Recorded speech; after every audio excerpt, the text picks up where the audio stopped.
Welcome to Destination Raesir, a Six Worlds adventure. Chapter 3, Closing Fast. Captain's Log, 16 July 2425. Theo J. Galen commanding. Today marks 5 years since we launched from Terra Luna, but due to course and speed corrections to avoid uncharted obstacles, we're still 3 weeks away from our destination. This honestly feels like a minor setback, and now with the entire crew awake, we can use this time for study and preparation for our mission. The closer range to the Raesir system is allowing our scanners to gather more data than ever before. The two innermost planets, Chiron and Sera, read as essentially unremarkable rocks with high levels of volcanic activity and radiation. The third planet, Agrius, is similar to Venus in the Sol system before it was terraformed.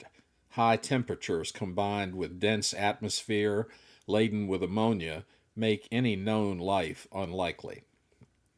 Before we reach Thea, we'll pass the ice giant, Alfheim, which glows in Raesir's light like a giant blue orb. For our target destination, we have confirmed previous theories about the orbit, temperature differences, and the amount of light the dark side sees from Alpha Centauri b, or Rana, the smaller of the binary stars. Scans have also shown us evidence of life on the planet's surface, both in plant and animal form, although neither are complete enough to determine specifics. This is a part of the journey that stirs the excitement of discovery, but we must be cautious to stay alert, because the lack of information always breeds disaster. With that in mind, we prepare ourselves to write a new page of history. End of log. Sitting alone at a table on the far side of the cafeteria, Dr. Lone Tree had a scattered array of resources laid out in front of her. Several cloud pads were sloppily stacked to one side, while a larger version with an attached keyboard sat directly in front. To her right was a half-eaten croissant, a cup of coffee, and 3 textbooks. Ever since she came out of hypersleep, it felt as though it took twice as long to get herself cranked each day. Dr. Raines assured her it would pass. If she had any nausea problems, then report to medical. Otherwise, try some light exercise. That last bit always seemed to be the medical cure for everything. In the here and now, work was a much higher priority. The window tables always drew in more people, and with the full crew awake, finding a quiet spot proved difficult. Her quarters had become a lost cause, since Dak would drop by unannounced, or other members of the science team ferried a stream of questions for her approval or opinion. While the Scottish scientist, Dr. Allister, was a pleasure to chat with, and his knowledge was impressive, he could ramble on all day if you didn't tell him it was time to leave. The vivacious Dr. Newton was also incredibly sharp, and Lone Tree felt fortunate to have her on board, but her relentless drive could wear anyone down. On the one hand, it was great she displayed that level of dedication. On the other, she could get in over her head in a hurry. Either way, she was hands down the best researcher on the team. The new information they were gathering as they came closer to Thea was exciting, and her mind was ablaze as she sifted through the findings. Out of the corner of her eye, Lone Tree noticed a man approaching the table. Another member of the team, sort of, in the bane of her professional career. "May I join you?" The voice of Dr. Kent Struve broke her concentration, as did the clunk of his coffee cup on the table. "No, you may not, if you please, Dr. Struve," she answered curtly. "I'm quite busy." "It is pronounced Struve, not Struev. One syllable, when you roll the R sound," the scientist replied directly, with a level of discontent. "I'm aware you're busy. I would be as well if I still used textbooks and hoarding all the new data to myself." Lone Tree breathed a heavy sigh of disgust as she flopped back in her chair. "Look, Kent. Did I say that right? Kent? Don't answer because I don't care. I know you're pissed because I was given the lead position for the science team. I know you're senior to me in the science community, and your list of credentials stretches from here to Mars. But you're going to have to find a way to live with that. Understand? Oh, and by the way, I am not hoarding information. It's all in the data banks if you're not too damn lazy to recall it by yourself. You don't have an intern here to run your little errands. Good morning to you as well, Struve said calmly as he took a seat.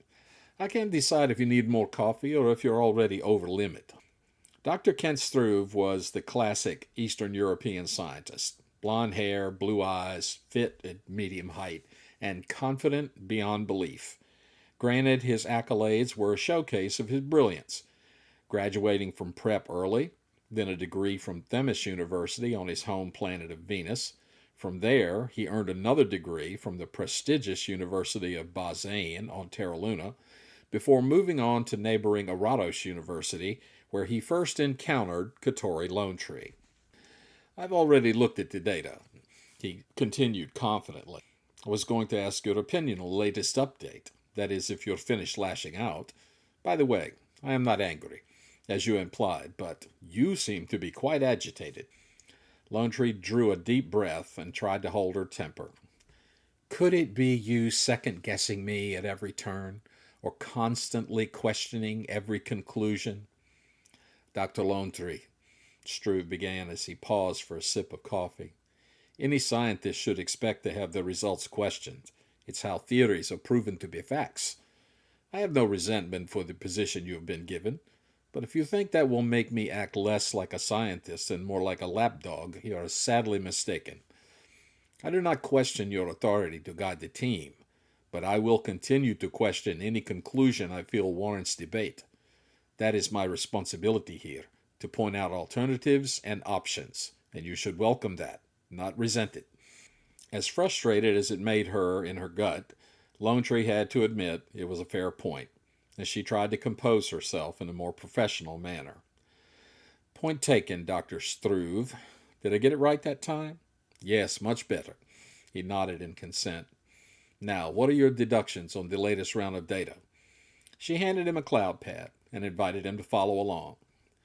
Theia is in eccentric orbit around Raesir, as we already knew, but it looks like there may be more axial change than we thought. You can see the differences in figure A and B. The axial tilt could result in small seasonal changes above and below the equator, but the temperature variation is lower than we assumed. So far, I concur, Struve replied, and he noted a surprised look on Lone Tree's face. Moving on. The next few pages focus on life sign readings, she continued, feeling a bit more at ease, but still wary of when Struve would launch into point-counterpoint. The scans showed definitive signs of both plant and animal life in a range of sizes. Some register as warm-blooded while others are cold. Accordingly, most of the readings are near the equator, while the others are more widely scattered. I was surprised to see some readings past the polar lines. Would you agree? I believe I would. He answered slowly. Do you think, given this state of growth, that any of this life is intelligent? I don't think we can answer that yet, Lone Tree said cautiously, wondering what was to follow. I think we'll need much closer examination before we make that call. Struve stood casually and collected his coffee cup. He took a long sip and leaned over the table with a smile he was sure his counterpart would find suspicious as he spoke. The hallmark of the great scientist is openly admitting they don't have the answers because data doesn't support the theory. In basic terms, it means being able to say, I don't know, yet, as opposed to filling in with what they think someone wants to hear. Well done, Doctor. Same time tomorrow. He walked away before Lone Tree ever had the chance to reply, and while it was irritating, that still had to be the most constructive conversation to ever take place between them. She wasn't completely sure if that was progress, but she would take it for now. As she contemplated the moment, she realized she wasn't being entirely fair. In her junior year at Arados, she was invited to a conference by her professor on the strength of a paper she submitted on the effects of solar radiation on the planetary evolution of plant and animal life. She was incredibly honored to be among some of the best minds at Arados, But when it came time to make her presentation, Struve was in the front row. It was widely known he was a brilliant scientist and researcher, but she didn't expect the endless string of questions, dissecting her findings into pieces. Her moment of accomplishment was reduced to embarrassment, despite her professor telling her she did extremely well. While she respected Struve, from that day she harbored a bitter taste of him that wouldn't subside. Now here they both were, with impressive professional credentials, and chosen over a host of others to take on this historic research. From the time she was placed on the final roster and saw he was listed as well, she made every effort to avoid him unless absolutely necessary. In hindsight, that wasn't the best posture for a team leader. She also had to consider she was chosen to lead because she had greater experience in geologic and archaeologic research than Struve, but overall, he was the more complete package. Previous to launch, she'd made certain she was on the opposite sleep schedule rotation from Struve. Maybe that was a mistake. That meant the entire voyage out had left these issues unresolved, and now it was up to her to correct that. Struve was too valuable an asset to avoid for personal reasons, especially something as petty as a school encounter. It wouldn't make him any less arrogant or superior, but vital answers to analysis are worth that kind of price. She would be back for breakfast tomorrow morning, and it would be time to stick a faucet in that genius brain of his and turn on the taps. A late dinner in the captain's quarters had become a pleasant recurring gathering for Galen and Dr. Raines. Across his waking cycles, it began happening more often, and Rachel swore she brought a dinner tray to the sleep chamber during his downtime. That way she could tell him about her day and not have dinner alone. She was surprised that he vaguely recalled some of the things she told him, so evidently there was some truth to the theory of sleep retention. One night they decided to meet in her office instead, and after about 3 minutes of staring at the roasted chicken on their plates, Rachel confessed she performed an emergency appendectomy earlier that day. The thought of eating chicken, a scant few meters from where she cut open a crew member, was unnerving. She and the captain shared a good laugh and carried their plates to the forward crew lounge for a better setting. It was probably a misnomer to call the space a lounge, since it was basically an overflow room for the cafeteria. However, it was the space reserved for the captain's table if he decided to host a meal with his officers. As they watched the stars that evening, Galen decided his quarters would be the best choice going forward. It would be private, and they could both get anything off their chests without fear of being overheard. Rachel wholeheartedly agreed, and the two had rarely missed a dinner since. "This lasagna is delicious," Rachel exclaimed as she took another forkful. "I'm famished today for some reason." "I gather it was a busy day?"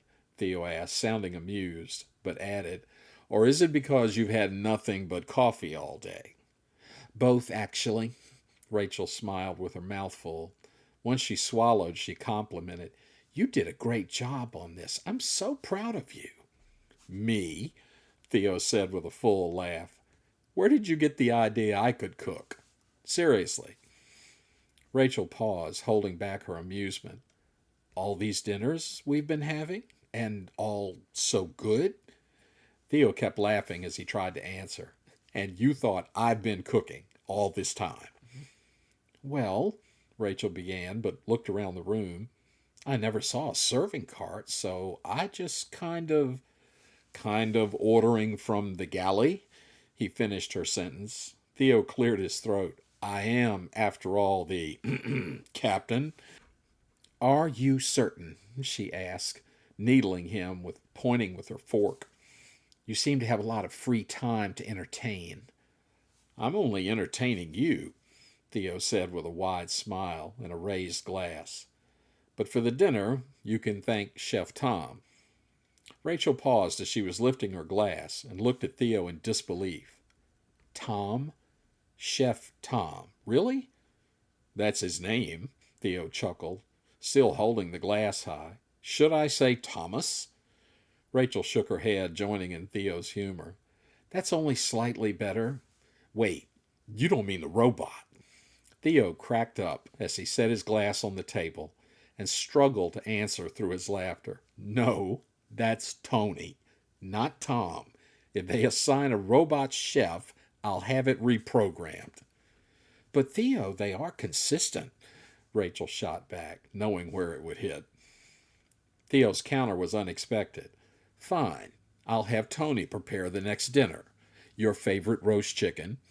Don't you dare, she blurted her faux threat, except it was completely false.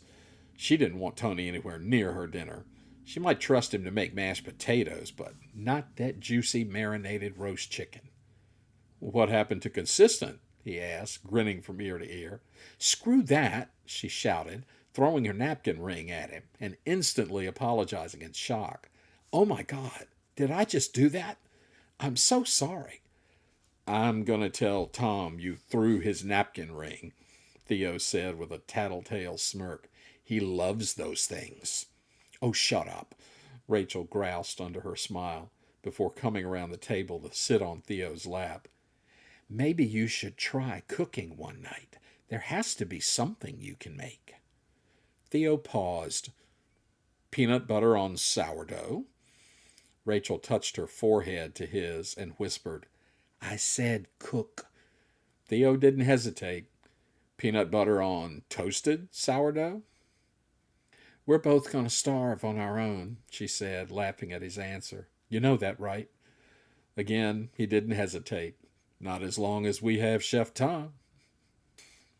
In the hangar bay, the sweat glistened on the dark skin of Sergeant Okoye as she helped her team load weapons pods and munitions on the Comanche dropship. They had been busy for almost 2 hours, and while they were pushing hard to finish, when Lieutenant Baran walked up, standing at ease while he watched. Ops going well, Sergeant? Baran asked as if he were overseeing the project. Aye, Lieutenant, Okoye answered with authority. She stopped what she was doing and walked out to face him. Do you require any specifics, sir?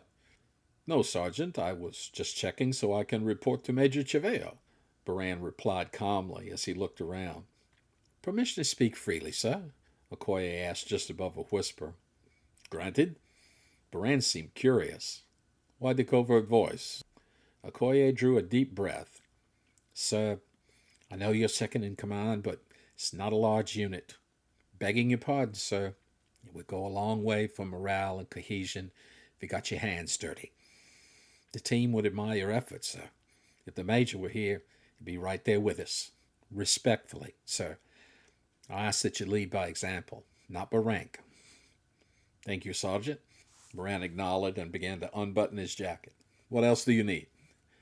Taking her advice to task, Baran jumped in with the others and let his knowledge of the equipment naturally flow out. In the process, he got to know more about the members personally, who was new, who had deeper background, and who was still rough to the core. But by the time they were finished and stowed their gear, Chaveo showed up. Sergeant Okoye, the Major began, preparing to ask for a status report.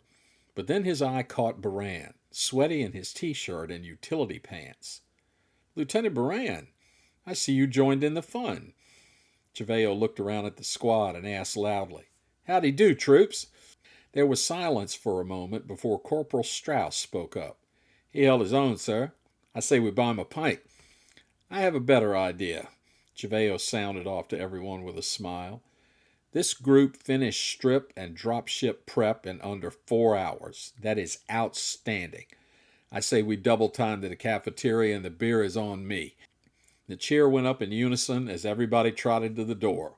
Along the way, Baran patted Okoye on the shoulder and gave her a nod. Thanks, Dina. No problem, sir, she said with a smile. May not be the last time I remind you. I'm counting on it, Baran replied with a chuckle, and he quickly realized this was the kind of cohesion that saved lives. Hopefully they wouldn't face that kind of danger, but he felt better about the risk than ever before. Captain's Log, 8 August, 2425. Theo J. Galen commanding. The excitement and awe are at high levels today as we enter orbit around Theia. Yesterday, every viewport on the ship had faces crowding in to see our destination. Many, including myself, were astounded to see how much the planet reminded us of our homeworld. Clouds swirled heavily in the atmosphere, but through the gaps in the thin areas we could see land masses, mountain ranges, enormous green spaces, and most encouraging of all, massive blue-green oceans. Our science team has been extremely diligent the past few days, digging deep into every bit of new data they could gather. They estimate the eccentric trajectory lengthens the orbital period to a little under 700 days, and its rotation is slightly over 23 hours. There are also 3 moons, one comparable in size to Terra Luna, the second slightly smaller, and the third is essentially a large asteroid. To give our equipment the most complete view possible, we are inserting for a polar orbit, followed by an incremental mapping path until we have covered the entire surface. The science team will be working around the clock as we gather this data, but hopefully, in a few days we can begin to scout possible landing sites via aerial reconnaissance. I must admit, the thrill of approaching this new world is far more than I anticipated. Everything feels very positive so far, but that is exactly what concerns me the most. End of log. The following morning, Captain Galen was just finishing breakfast in the cafeteria lounge, where he invited the department heads to join him. He felt this was a more relaxed setting instead of a formal briefing, and he wanted to get a feel for how everyone was coping with the arrival and surface scans so far. Melosi had eaten heartily, and it made Galen feel a bolt of relief when his engineer reported no problems with operations to date. He was very happy with the ship's performance, and the robots had been a big help with regular maintenance. Engineering status was all systems go. Hearing Tony and James had been busy under Melosi's watchful eye made Galen feel even more at ease. Given his questionable trust in robots, if there was anyone that could supervise, program, and modify the mechanical crew members, it was his chief engineer.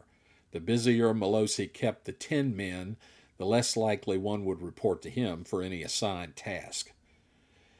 Dr. Raines added that medical was also running smoothly, and she was glad to say the voyage had gone without casualty to date.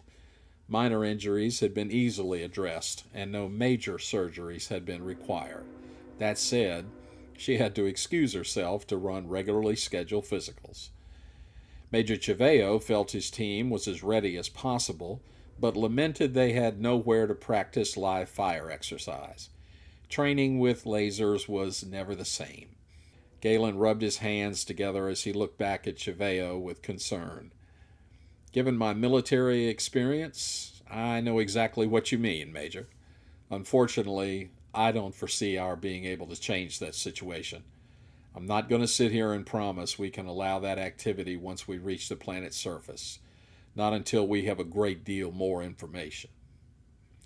I understand, sir, Chiveo replied, compliant.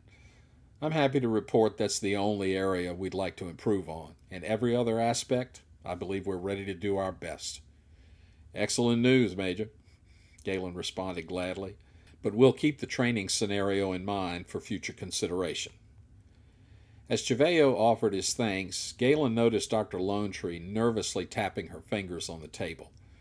He also thought it odd that both Lone Tree and Dr. Struve attended the breakfast, as they had been working opposite shifts with the research teams. It appears you have something pressing to share, Doctor, Galen said with a smile, because now his own curiosity was rising rapidly. Yes, I do, Lone Tree began, almost looking confused, but in fact, she was about to burst. I asked Dr. Struve to join us because we both scrutinized this data carefully. We wanted to be as certain as possible before we reported our findings because, frankly, we couldn't believe our eyes. I think it's safe to say you have our attention, Doctor, Galen said, being completely genuine. What was she holding, he wondered. Lone Tree stood, clasping a large cloud pad as she tried to show everyone at the table. We overlapped all our imaging scanners to get as clear a look as possible. Here, on the northeast corner of this continent, we saw what looked like a downed ship. To be sure, we combed the entire region for any other metallic structure, but there were none. Upon closer examination, we were able to see a debris field and a damage path that would suggest a forced landing. We were not able to detect any life signs in the immediate area, but, and this knocked us off our seats, the last high-res image pass showed writing on the outer hull. We were able to make out the writing, and believe it or not, it read ESS Venture. I cannot begin to explain why it appears to be the very same Latin root Roman alphabet characters used all over the 6 worlds, but that is exactly what is written there. The overall size of the vessel is about 40 meters in length. Lone Tree stopped and drew a breath, and Struve jumped in. The object is not fully metallic.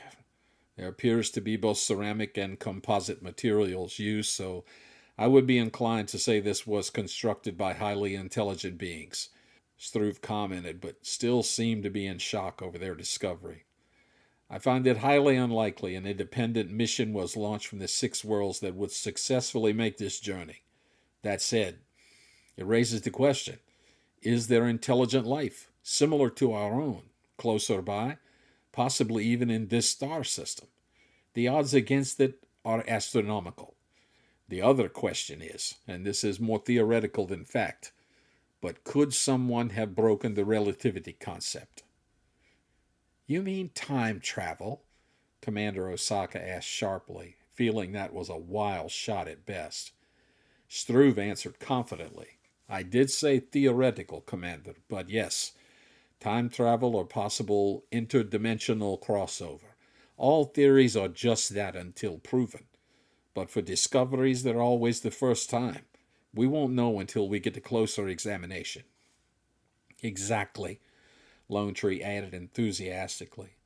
I know we haven't finished mapping the entire planet's surface, and our original protocol was no excursions until that was done, but in light of this discovery, I'd like permission to move up our timeline, Captain.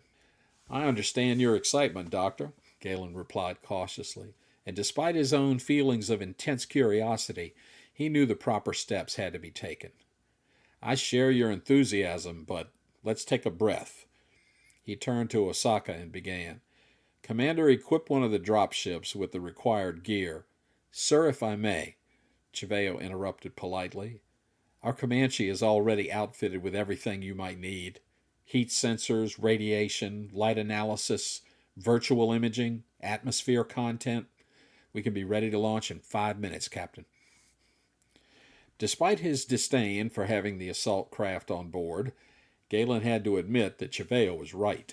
The Comanche was cutting edge for situation and threat detection, and while it was designed for a more perilous mission, it was more than adequate for scouting the location.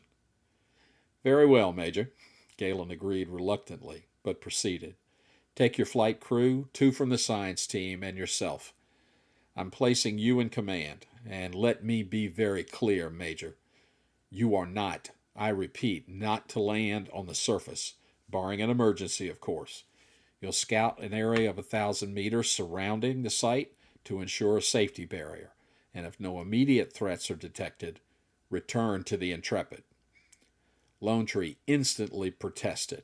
But Captain, Doctor, Galen pointed a stern finger as he answered, we will take safety measures first. No exceptions. If Major Chiveo reports we have a safe zone, then we will take a full landing party to properly investigate the site. Agreed?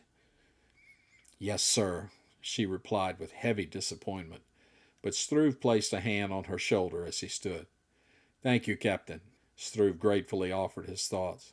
There is another item we should consider. Solar flare activity may interfere with ship-to-surface communication.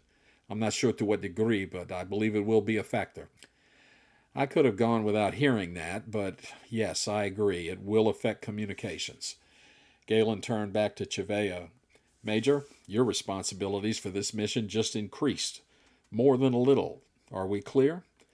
Absolutely, Cheveo agreed, and tried to ease the captain's reservations. We will record and document all communication. If it gets through to the ship or not, we'll have a record of events, sir. Excellent, Galen responded with a salute. Major, bring our people home. Aye, aye, Captain. Cheveo returned the salute and headed to the hangar bay. The feeling in the hangar bay was electric as the Comanche readied for launch.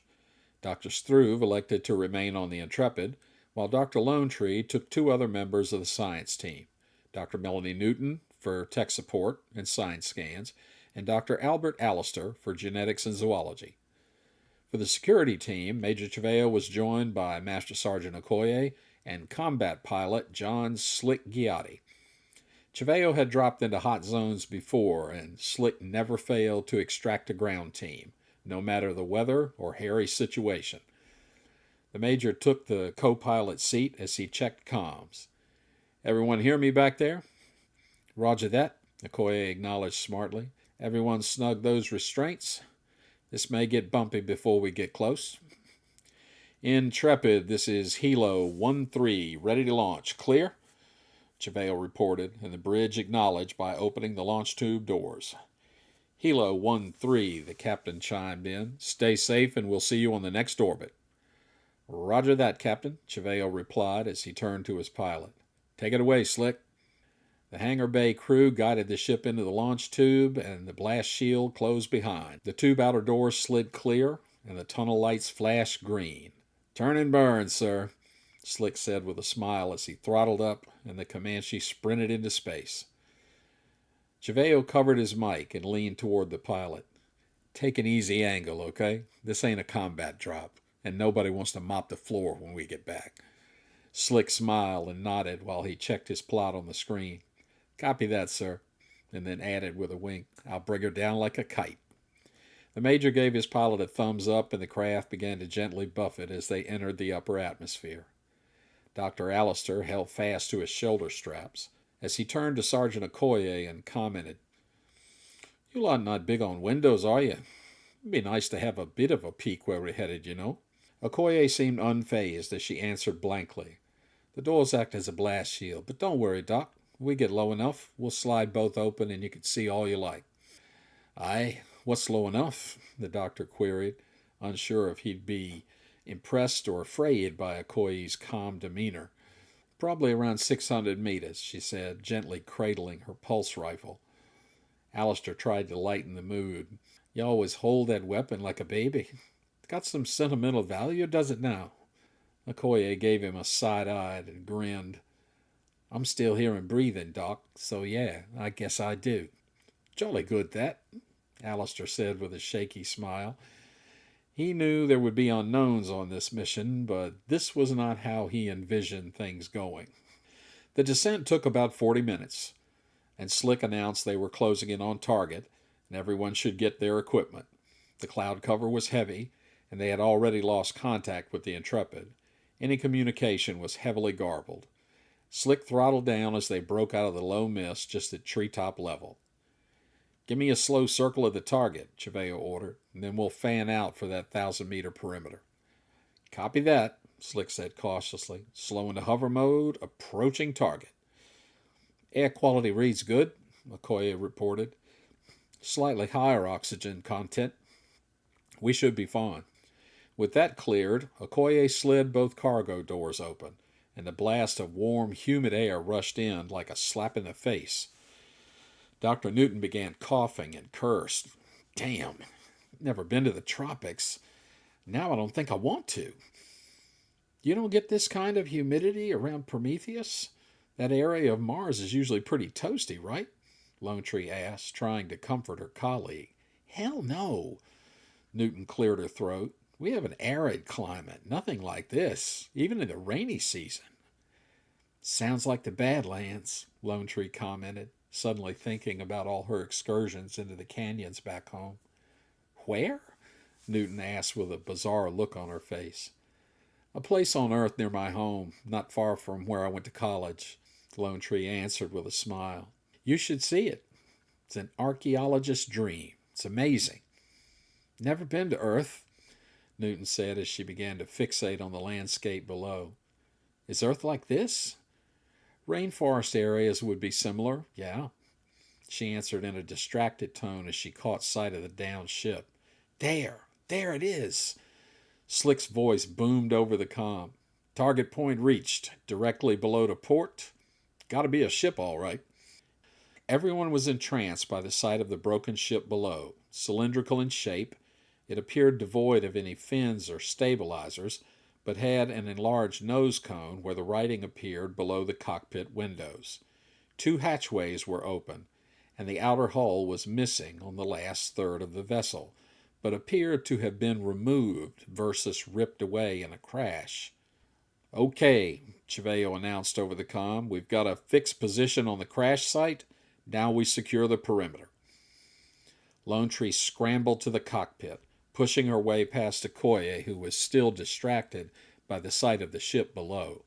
She grabbed Cheveo by the elbow, whispering loudly in his earpiece, Dak, we have got to go down there. We have to see inside that ship.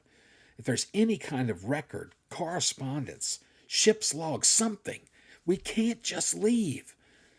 Cheveo ripped his headset off and glared at her nose to nose.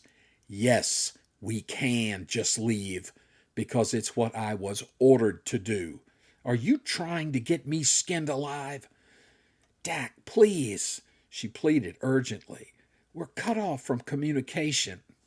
You're asking me to lie? He shot back, astounded at her lack of judgment. To the captain, you want me to lie. To my team, you want me to countermand orders. I know you're excited and curious as an alley cat, but are you insane? Lone Tree took a breath and tried to reel in her emotions. If I can't go in, could you at least get me a hell of a lot closer? Take a seat, he answered with more composure. If we don't see anything blatantly dangerous on the sweep, we'll do a touch and go so you can get some close image data.